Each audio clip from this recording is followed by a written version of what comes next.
Mexican politics is such a confusing thing to dive into, but it's critical to understand the mindset of American settlers going into Texas. So let's talk about coup d'etats and overthrowing the national government. Well, the Mexicans turned this into a high art form.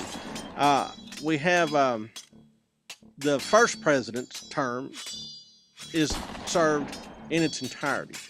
But then you have Guerrero's coup, because he didn't like the outcome, didn't like the Centralists winning the election, so he said, no, Federalists are going to keep going. So you have Guerrero essentially annulling the Centralist victory. Well, that's not going to stand forever unchallenged.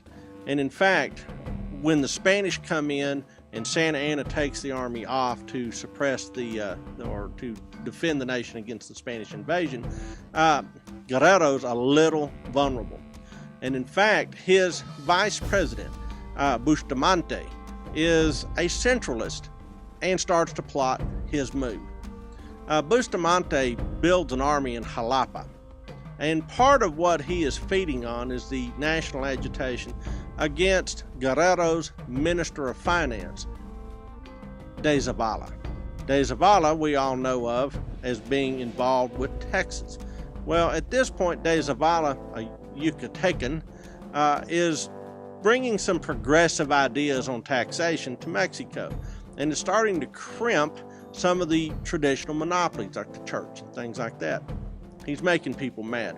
Bustamante takes that as a pretense to lead a pronouncement against Guerrero's government and raises his army in Jalapa and moves into Mexico City.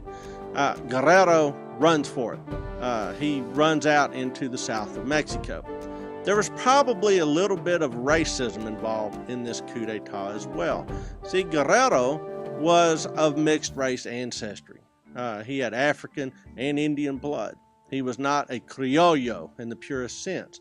And so some of those lingering caste considerations were still in play. Well, Guerrero goes back to where he used to fight in the south of Mexico when he was one of Morelos' lieutenants, but he fails. And they capture him, and he is shot in 1831. So Guerrero has a very tough fall. Now the Centralists are in place under Bustamante. And Bustamante brings in a new Minister of Finance. And this guy, well, he's really kind of a chief minister of everything, Lucas Alemán. Lucas Alemán is an egghead.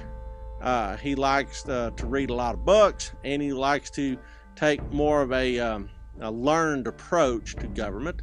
And as such, he starts to really purge Mexico of Federalists wherever they exist. He also goes out of his way to make sure that the Federalists cannot make a comeback. Well, so we've gone from Federalist extremism to now centralist extremism. So finally, people are turning to, guess who? Santa Anna. And Santa Anna is asked to once again save the country, but this time from Bustamante. So Santa Anna does. He gathers up a force, he marches on Mexico City, and Bustamante is forced out in August of 1832. Bustamante at least doesn't eat a bullet at the end of his career. Instead, he moves to Cuba and lives there in exile. Well, now Santa Anna goes through and purges all the Centralists from all the state governments. So let's take a look at the timeline again. From 1829 to 1832, we have a coup d'etat and then a counter-coup d'etat with a number of government purgings in the middle of it all. And so you have very narrow windows of opportunity within the Mexican government system to have anything applied to its far northern frontier in Texas. So at the exact same time that you have an increase in American immigration to Texas, you have this national crisis in which no one can really tell who's in charge.